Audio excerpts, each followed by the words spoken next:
Okay, there's not much battery left here, so we're going to try to make a real quick video here. Got called in for this one. It was a 2007, I think, Suzuki something. What is it? I don't know. Let's see. What do we got here? Suzuki XL7. Didn't really matter to me about that, but it wouldn't run monitors. Now, I had stopped in here once before and took a look at the upstream O2 sensor, which was dead as a doornail on Bang 2 sensor 1. And if you guys see what I'm seeing right now, this is not what it was initially. Everything that we had back then looked okay. So then they tell me that they've changed over all 4 O2 sensors, and this is what they have. So one of the things here about checking O2 sensors, I'm just going to give it a little bit of throttle. I want to get this good and warm, and what I expect to see is, if my cat is working, I want to see this get up there and stay up there right around that 700 millivolt range, and that would tell me that all the oxygen is being used by the cat.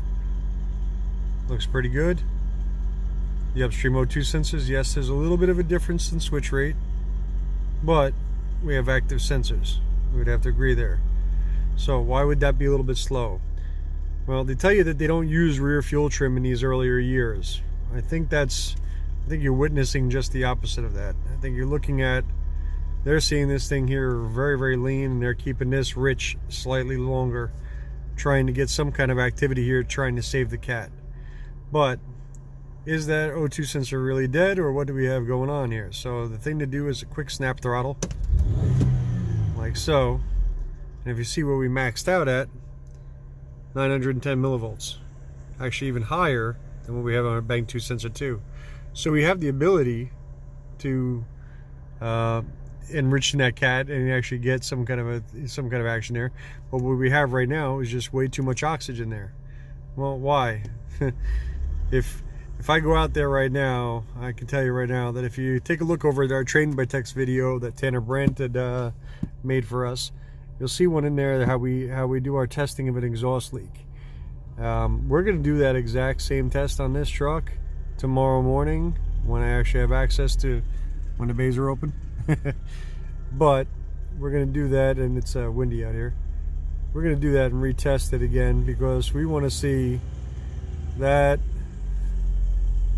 O2 sensor, whether or not we're just getting in outside oxygen from from possibly an exhaust leak, something along those lines. I also didn't like the way that cat there just sat there and didn't exactly recover from that snap throttle. Here's one more snap.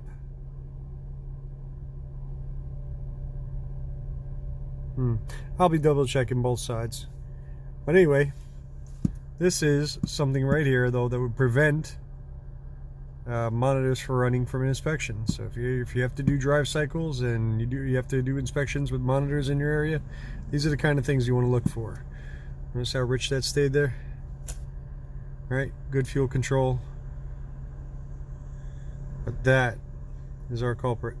Yep, definitely going to do a little. I don't know if we're going to do a smoke test. We're going to do the other test there. We're going to do our, let's call it the Trained by Text test, and we're going to look for exhaust leaks. All right, but I'll get back to you on all this there if it's worthwhile. I'll probably do a follow-up on this. Yeah, I think I will. All right, anyhow, keep your eyes open.